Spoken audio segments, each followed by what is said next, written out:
Hello, அஸ்ஸலாமு அலைக்கும். சம்மந்திக்கு தேங்காய், வெள்ளைப்பூண்டு, உப்பு, 3 பல் வெள்ளைப்பூடு, ஒரு 10-15 வெங்காயம், சின்ன வெங்காயம், வத்தல் 3, புளி, கொஞ்சம் எண்ணெய் ஊற்றி வறுக்கணும். வறுத்த பிறகு நினைக்கிற இது உரலில் போடணும். உரலில் போடுறது பாருங்கள். செய்முறையும் காட்ட சொல்கிறதுனால கொஞ்சம் படன்னு ஒரு கைனாலேயே பார்க்கணுமா வைக்கணுமா எனக்கு.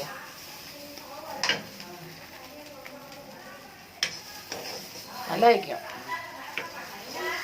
இன்னும் 2-3 புது மெத்தடிக்க காட்டணும் உங்களுக்கு இன்ஷா அல்லாஹ்.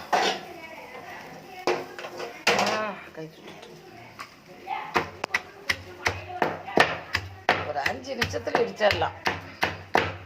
இல்லை ஜோராக வைக்கும்.